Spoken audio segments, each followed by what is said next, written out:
Ho ho buddies, once upon Borderline Games. I'm Gareth and today we're playing Beyond Our Rule Ripper. I think that's what it's called. That's what it's called, right? Yeah, probably. I can't see my screen. Where's my screen? Yeah, Rule Ripper. That is what it's called. So far I'm doing really well.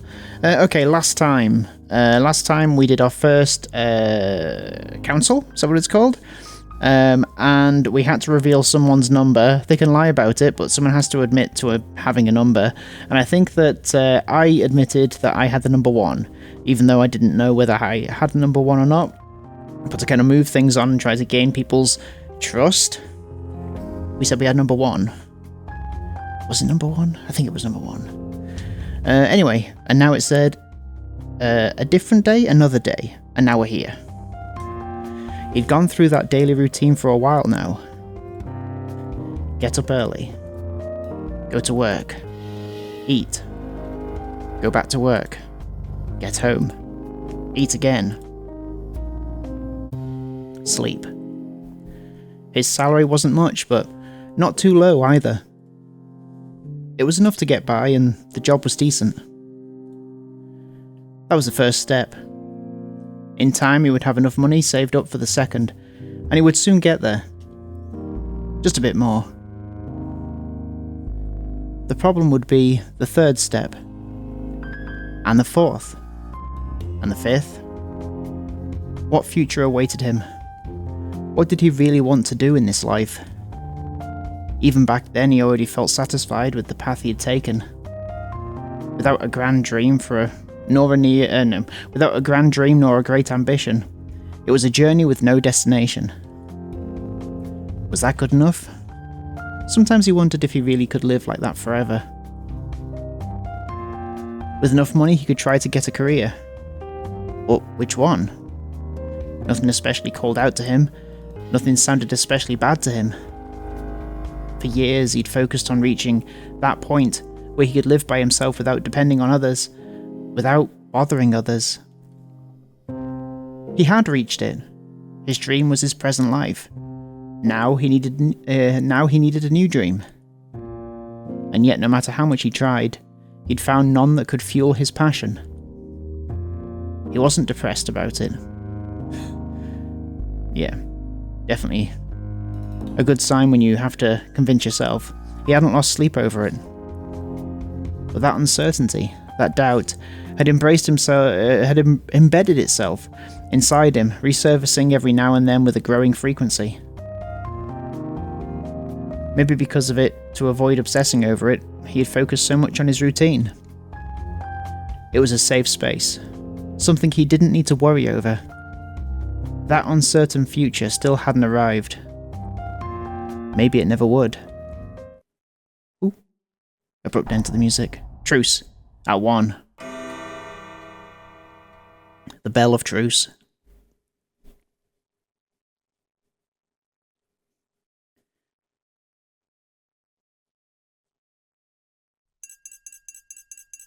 Yes, I did say 1.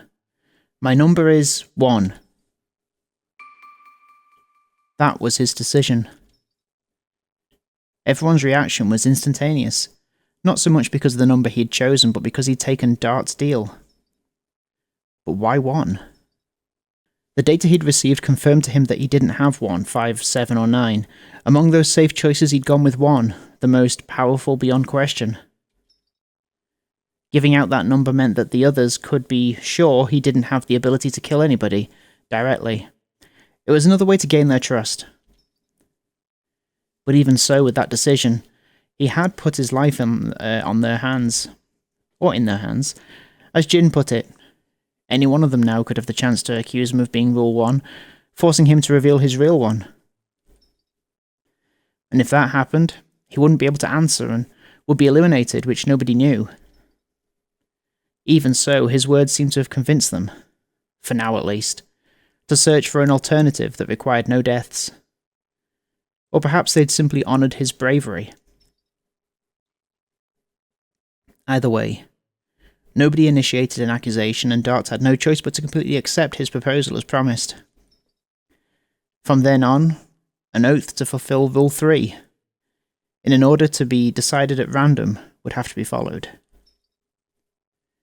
Moreover, no one could be forced to share their real number by proving they lied. And with that, they manually concluded the council with their barman. It was then that a message arrived from the owner, the mastermind. They had to take their antidotes, but there were a few minutes left until the end of the hour, when they would be distributed. Well, that wasn't so bad, was it? Lime stood up and stretched her arms. Nobody answered. I'll admit, I didn't expect you to accept. You have my respect, especially with your choice of number. Thanks? But if we don't find a way to escape sooner or later, we'll have to play the game for real. If someone takes the first step, everyone else will have to follow in order to survive. Coffee's voice was low, almost a whisper, but her words had weight. It could be said that Bill had managed to form a truce, but it was a fragile peace. Peace hanging only by a thread of hope. The pressure he felt on his shoulders had even clouded over his vision, or perhaps the reason for that was... Then when do we decide that order? And how? We should probably do it now. Then let's go. Rock, papers, scissors. She's French. What's with your obsession with that game? Unless someone's got a better idea. Sometimes she's not as French. I say we apply the ancient wisdom of optimum simplex Hakuna Matata. Nothing beats the classics. Works for me. Let's let chance decide. Some didn't seem as convinced with the idea, but the majority had chosen and nobody had any better ideas.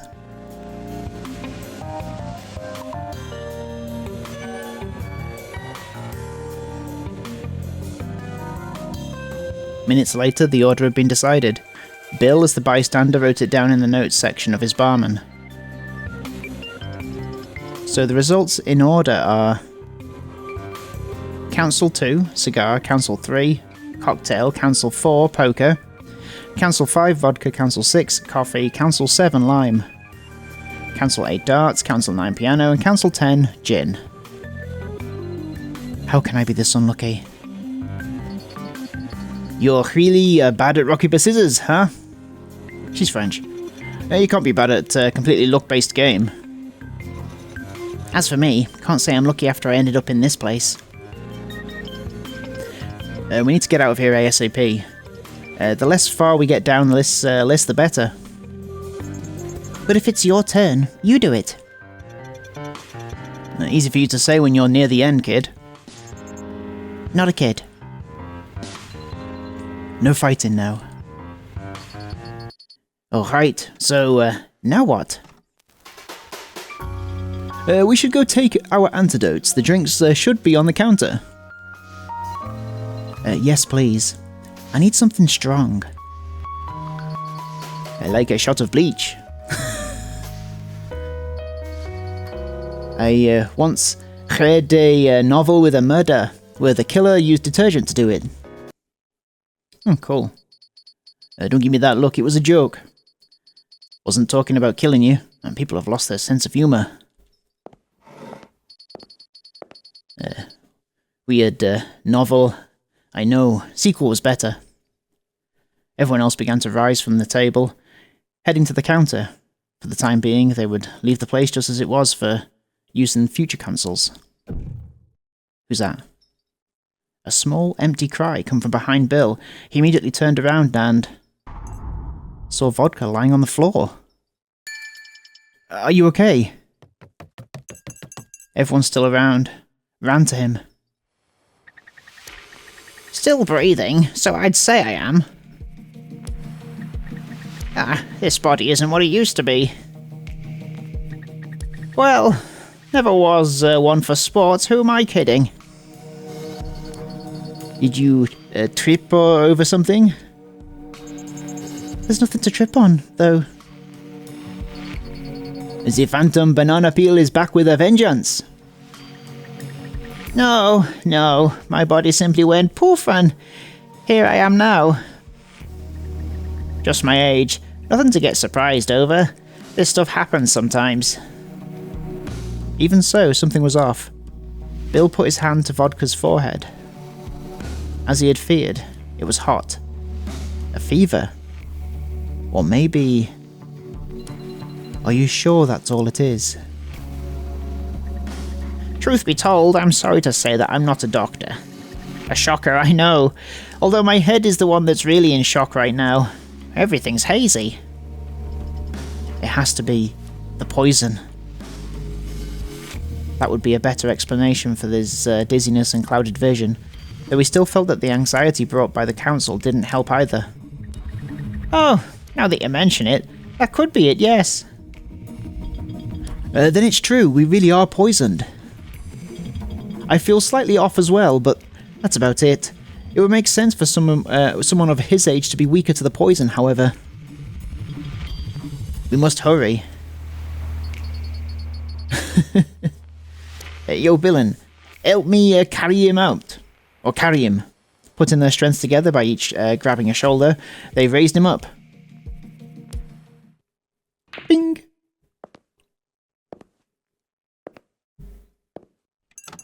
By the time they got to the counter, the drinks were already on it waiting for them. They came down from that lift over there. Be nice if we could use it to get out of here. Too small though. It doesn't seem like there's any way to turn it on from here. What is it, like a dumbwaiter? Maybe the kid couldn't fit. Hey! Dunno, have you tried putting him on it? Ha, we could give it a shot. I'm too big to fit in there. That aside, he could get hurt. Don't pressure him. What we should do, and quick, is drink the antidotes. Cocktail pointed to the tray with the drinks. Each one has a name on it. And showed the glass in his hand, already empty, with a label attached that said poker. I can say this. Whoever made my cocktail has good taste. Cocktail took a sip of the one that carried his name. It was a small glass, a few centimeters containing a transparent liquid. Due to its lack of colour, the cherry on top stood out more. The man's face wrinkled as the liquid went through his throat. A Amanita Chupito. While I can't say one way or the other about the production quality of these cocktails, I can guarantee that this vodka is very good indeed. How nice of you to say, young lad. Age didn't take everything away from me. A sense of humour is vital in life. A small chuckle escaped from Cocktail's lips before they bit into the cherry. Each drink was different, and at a glance, they seemed to be made with everyone's taste in mind. Once again, they were showing they'd done their research on them, though that wasn't the most pressing issue at the moment. In the brief time they took to get there, he'd started to feel a moderate headache, his vision had become somewhat blurry, and he even had a slight feeling of nausea. It hadn't reached the point of being serious yet, but the poison had begun to show its form. They had to take the drinks with the alleged antidote before their states worsened, so they could survive for at least one more hour. Bill and Lime managed to sit down vodka on one of the stools and gave him the drink, which appeared to be some sort of, yes, vodka. Getting drunk in that situation didn't seem like a great idea, but he had no other choice. Bill took his glass he didn't know much about the subject, so he had no idea what cocktail he was about to drink. But his life was more important, so he downed it all in a single go. It had a citric taste. Lemon. Not bad. he slowly began to feel the slight headache diminish until it was gone. Everything went back to normal in a few minutes. He even felt pretty good, though maybe due to the drink itself. Everyone looked to be the same, but he decided to ask anyways. Did you notice the effects of the poison? I felt nauseous on the way here, and then I had some chills. Maybe it was just me being nervous, but... No, I noticed something like that too. Almost threw up. Now there's no question about it. If we don't find another way, our only option is to play the game.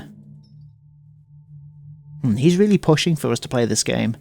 They'd come across several hurdles during the council, but by drinking the antidotes they'd officially made it past the first hour. All numbers were still alive. That included the problematic ones, like 3 and 4. For the game to end and recover their freedom, only 3 of them, or less, had to remain alive. So said the core rules of the game. One by one, the rules had to fall. Billiard still couldn't accept it. It wasn't blind optimism. He wasn't expecting any magical solution to appear in front of them. He wasn't even expecting a rescue team to arrive. What could be considered the ideal outcome. In essence, he wouldn't give up until every possibility was explored. Whatever was the most realistic option, or whatever their odds were, didn't matter to him. It didn't matter that they were strangers or even what he thought of them. He'd managed to bring them to his side for now, or so it seemed. It was far from a victory. In fact, he could feel the ground crumbling not too far behind him. The worst case scenario was coming. He had no way of knowing how long that truce would last. He had to hurry. All rules had been placed on the board. The game asked for them to be brought down, but to Bill, the real endgame was to overturn the board itself. A distant goal. Perhaps an impossible one. One beyond optimism. Beyond the game. But he would stretch his arm until he reached it. That's our Bill. The tension had cleared up once everyone had got their antidotes. Bill had used that small respite to write a bit on in the notepad, included in the barman. Cocktails behind the counter again. It seemed like he'd gotten a liking to working there. Either that, or, as many had already guessed, this wasn't his first time. He was holding up one of the empty glasses, smelling it. Bill could read piano in its label. What are you doing? As I thought, just wanted to make sure. About what? Piano's cocktail. I wondered if it was alcoholic. As expected, no. I can't smell any alcohol in it. It does have pineapple though, that's for sure, and I love pineapple. On that note, judging by the milder taste of my Amanita, I'd wager that our antidotes have a low alcohol rate. It would be the logical choice for the owner's perspective, given that we have to take them every hour. I doubt they'd want us to play their game while intoxicated. Right, they really put some thought into this, huh? Well, not really, considering we're in a bar. You know? Certainly, if you wish to hear my opinion, the attention to detail that's been put into this game is appalling. Right, especially when you add the data that we've received. How much do they know about us? It doesn't end there. I'd go as far as to say that our drinks have been carefully chosen for each of us. Piano's non-alcoholic cocktail, my vodka shot, or Lime's lime drink. What's with the lime and lime? What's with lime and lime? Following the same logic, maybe our nicknames have some reason behind them, although I can't think of any relation between me and billiards.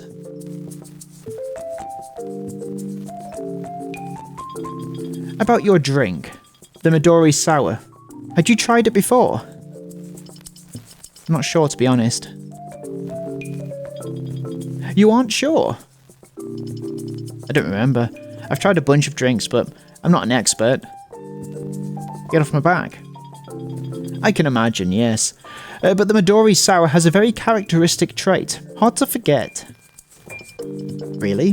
What's that? Well, it has a very striking green colour. It's very easy to recognise. Now that you mention it, maybe I did try it at some point. Feels like I had a similar conversation once. I see, you might do well in trying to remember. After all, there must be a reason why our host chose that drink for you. Maybe, yeah. Once they were done with the drinks, the side effects of the poison quickly died down. Any possible doubts left about the authenticity of the poison appeared to have vanished. They'd felt it. They'd felt it. Is that what it said? Yes, they'd felt it. They'd felt it vanish. Of course, he hadn't checked it would really result in their deaths if they didn't drink the antidote, but taking such a risk was unnecessary. Neither could they know for certain if winning the game would grant them a permanent antidote, but they had no choice but to believe it. And so, with a real danger practically confirmed, the conversation sprouted. Well, we got over the first hurdle. His intention was to encourage everyone to reduce tensions. If we keep working together, we could easily keep ourselves alive. He knew it wouldn't be so easy, and especially not simple, but he knew in those moments that he had to be positive to prevent the situation from falling apart. Totally. Until the time when we all die together arrives. Lovely ending, no? There she is. He turned his head and looked at Jin, seated on one of the nearby tables. His little bet quickly fell apart when the true obstacle to their survival was mentioned. Rule 4. Can we look at this now? What's Rule 4? If the game continues after 10 hours have passed, players will have to end it immediately with their suicide. Okay. He hadn't forgotten about it, but wanted to keep the piece going for as long as possible. There's still a lot of time for that. Until then, we have time to find the way out. Yeah, I know. I'll try to be more positive. Or we could get rid of that rule so we can have all of the time in the world. Of course, then our time limit would be how much we can endure without food. And sleep. We would have to keep an eye open just in case. You're asking too much, Ace of Clubs. I become a sloth bear when sleeping, or a non-sloth bear hibernating. Pick whichever bear metaphor you prefer. She's French. Rule 4 is far our biggest threat. And naturally, its owner won't confess. We need other methods. Jin came back to the counter, interested in joining the discussion, which had quickly ended up on that unavoidable subject. 9 hours left. If the player in possession of that role was still alive, on the 10th, their lives were over. Were 9 hours enough time for a miracle? That was the likelihood of a rescue. What was the likelihood of a rescue? In 10 hours, not very likely. They didn't even know the date or how long had it been since their capture. The police would start searching sooner or later, but it could be too late by the time they were found. In fact, they also couldn't be sure that they were in the same city or even country. We also don't know if everyone is from the same city anyway, so probably not very likely. If they were taken far, finding them would take days, weeks, maybe even months. That's why he'd chosen to avoid bringing that option up, focusing instead on the possibility of escaping. Rule 4 isn't the only threat, nor the biggest. Again, the young woman's voice broke into the conversation. It seems we overcame Rule 3 for now, but you're forgetting 1 and 9. It's certainly true that there's one person that can remove us if they so desired, but it would be 9 against 1. You can't kill, but the rule doesn't forbid self-defense. If one attacks, we can stop them. I doubt one will attack openly. If they do, they'd have to plan it well. Well, don't they all think that I'm one? What's one again? Click on a ball. Any indirect consequence, conscious involvement in a killing, an accomplice is against this rule. Okay. Oops, don't do that. Back. Whee! That's a nice noise. They'd have to plan it well. And there's no firearms here.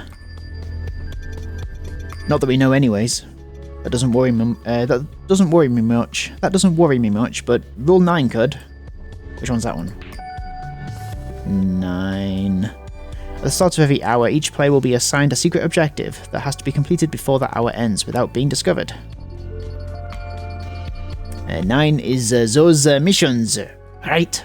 No other choice but to do them. In secret though, which means we can't help each other. I wasn't referring to carrying them out. From hour 6 onward, that rule guarantees the death of 1 to 2 players per hour. The spy and the 3 better halves. Objectives that made it impossible to avoid a death. The spy had to reveal someone's secret objective, pushing them to their deaths to avoid their own. And the better halves. Those who had that role had to find each other in a secret to complete the objective. However, if the 3 better halves were in play, only 2 could fulfill it. That would leave the 3rd alone. The only way to avoid it was removing Rule 9, clearly the best way for everyone, but that of course also meant the death of the rule's representative. So in short, peace can only last for 6 hours. And that's why we have to hurry. Hurry how? My head isn't making sense of all of this. Top priority is rule number 2. That's the obstacle keeping us here. Right, that's leaving the bar. So we find 2 and then we... No. We'll find another way. What other way? There's none. Or do you have an idea? No, of course not. He convinced them to search for a way out of the game, but that didn't mean that they'd agreed to avoid any death. If there was a way to do that, they would probably agree. Nobody there wanted to kill, but they were against the ropes. He'd expected to end up in that situation at some point, but he wished to have a bit more time to think. He wasn't any sort of genius, and everything was new to him. He was still trying to process all the information. He found it impossible to get to a convincing solution so soon, assuming it even existed. Everyone's gazes focused on him, pressured him with no need for words. It made him wonder if he was alone on that search for an end, where nobody had to kill or be killed. Had everyone given up except for him? He was alone. The rest, some more than others, had mostly accepted it was impossible. The realistic outlook, the most logical and reasonable, the least human. Kill 2. Escape the bar. After that, search for the antidotes and the exit. If they didn't find them, they'd kill 9 to extend their lives. Naturally, 4 would go as well to truly extend their time. At that point, any death would be justified, one after another, until finally only the winners of the game remained. That was the scenario that tormented Bill. If they killed 2 to advance, any other obstacle they found on their path would be solved in the same manner. The first death was the hardest. But after crossing that line, that no human should, all subsequent times were much easier. When the end justifies the means once, it will do so twice, thrice, and so on. Perhaps the only alternative was the one he'd already considered. Go outside alone, jump into the unknown blindly.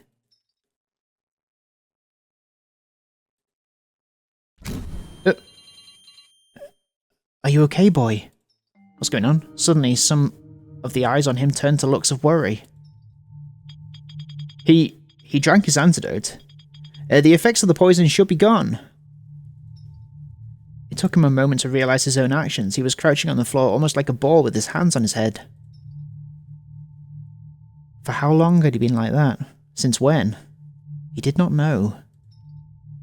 He got up slowly, looking around. I'm fine. Oh, thank God. I almost had a heart attack.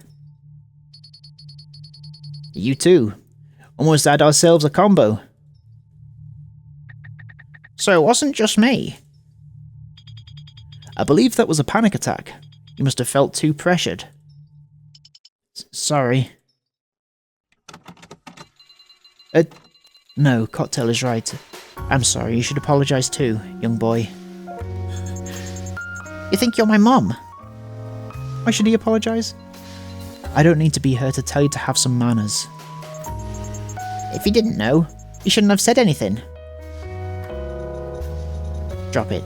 Even if time's running out, we need to relax and think slowly. I get you, Bill, but this responsibility isn't just yours. For now, the only option seems to be removing Rule 2.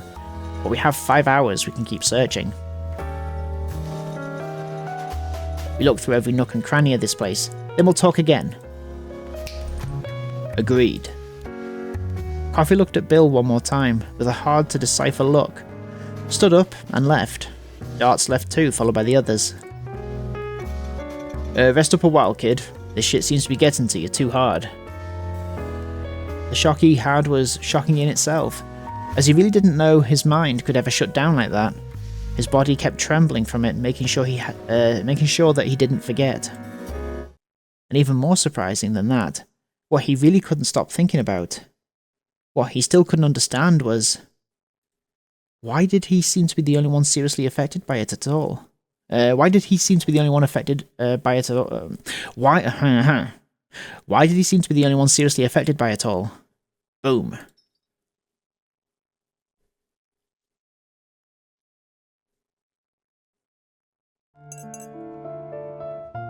Bill had been left alone at the counter with Cocktail and vodka.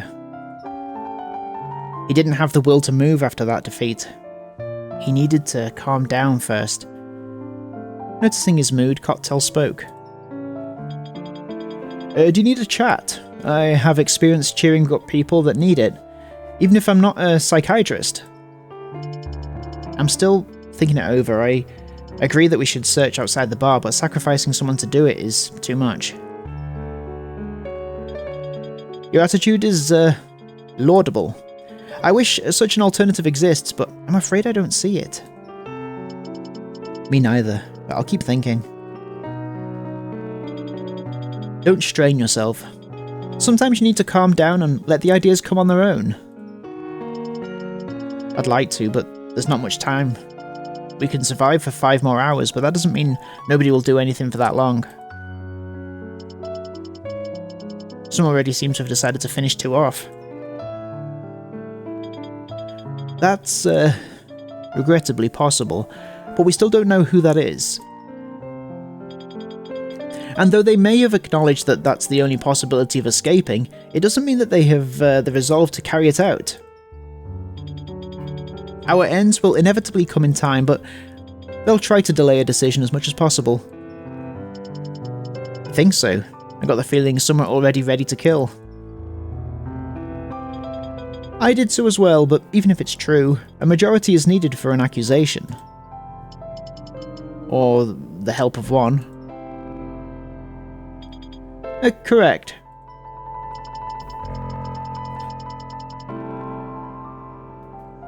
That's why we need to act before the worst happens. 2's death. No, the start of the game. If 2 feels threatened, they'll try to win the game. I can't deny that. It would make sense that after that conversation, whoever possesses that rule will feel their life is in danger and act. And running away would only save them from 1. If you find out someone went out, we'll know it's 2. And if a majority vote them out, even if they're not present, you must feel cornered. It's the most unfortunate rule to have in that sense. It's an advantage that will quickly reveal your identity if you make use of it. Sneaking away without being seen or noticed by anyone will be difficult, no doubt. If instead of proposing to finish off that rule, they'd have looked for a deal. A deal? With 2. Make sure nobody votes for them, and let them go out freely to find help, and number 8 could use messages to keep in touch with them and inform us. That's not a bad idea. It could be the answer you were seeking. It could have been, but I doubt 2 would want to cooperate after that. That was unless he was actually 2. Unless he was actually 2. That solitary exploration of the outside was what he'd planned to do if he found no other way, betting on the chance of being that rule. In any case, we shouldn't rely on our salvation waiting on the other side of that door. The owner has allowed one of us to leave, or all of us if that person dies. I doubt the building's exit is easily accessible. I know, but it's our biggest hope right now. Apart from Obi-Wan Kenobi. I don't like being the pessimist, but I felt a reminder was needed. No matter how harsh it may be, you should prepare for the worst. But I know I too would prefer to avoid any deaths, and the rest probably do so as well. And yet it looks like I'm the only one that refuses to play no matter what. I'm not capable of killing anybody. I don't have that mental strength. I dare to say that you may be the sole player with that strength. Huh? Not the strength to kill, but the strength to put your morals above your life. Those who decide to win the game to survive at the cost of the rest won't be cold-blooded killers, but instead victims.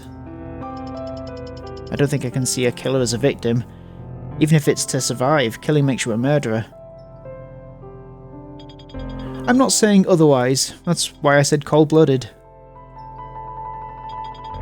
It could be said that there's someone like that. It could be said that someone like that is both victim and killer in equal amounts, but that's quite a complex moral topic. Maybe it can't be seen objectively. We're the victims of a kidnapping, and whoever put us here is the big culprit. But still, obeying their rules and killing, it's a crime. I can't see it in any other way. If we want to stay human, we can't rob other people's lives no matter what. Law would agree with you, but I see it differently. We are all in the same boat. We shouldn't see each other as enemies. If by the end we survive at the cost of others, we must cry at their deaths and celebrate our lives. And if we die at the hands of another, we must accept it in peace.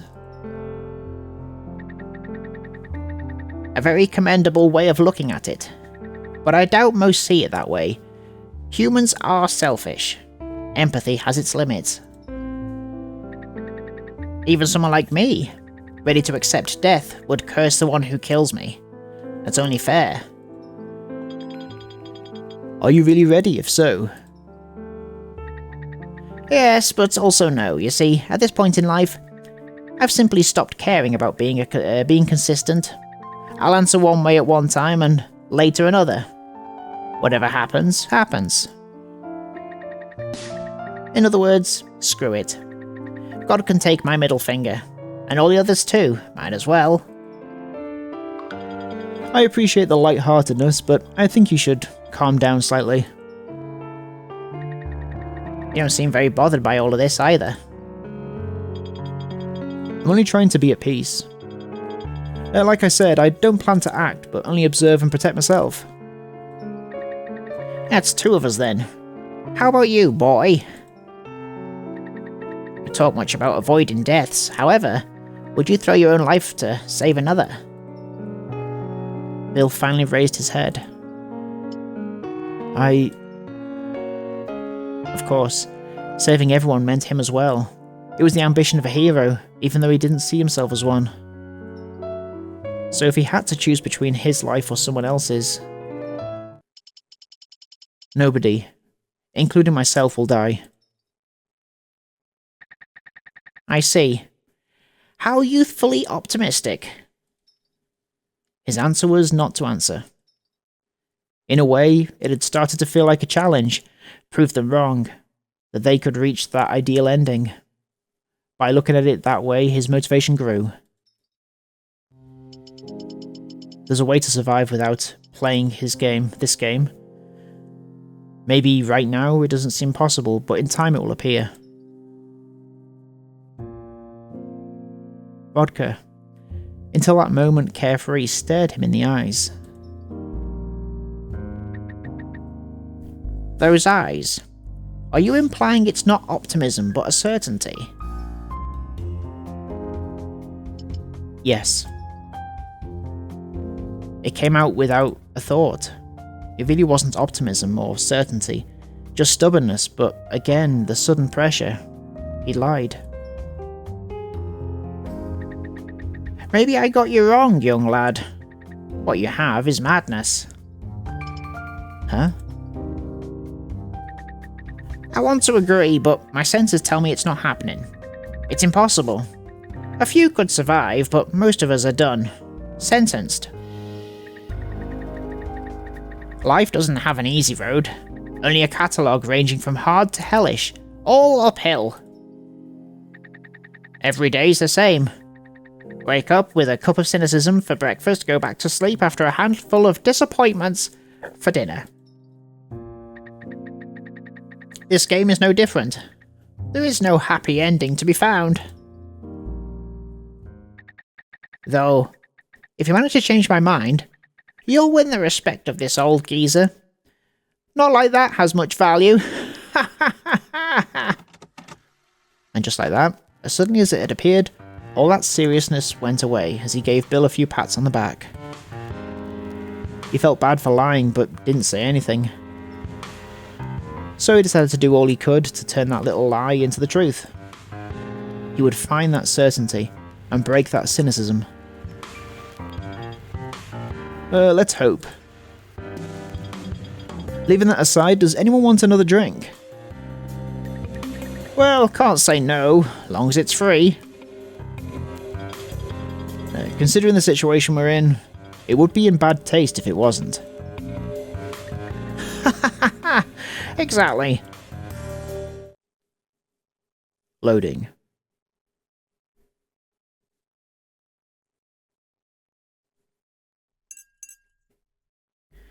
The conversation had reached a dead end, with the three of them being totally silent. Vodka gazed at his half-empty glass with an expressionless face, while licking his dry lips every few seconds to moisten them. Bill had his arms on the counter while resting his head on one of them. With the tips of his fingers, he tapped the wood, producing a rhythmical pattern. In his head, memories from the recent dispute the group had had were replaying. What direction were things going to go from that point forward?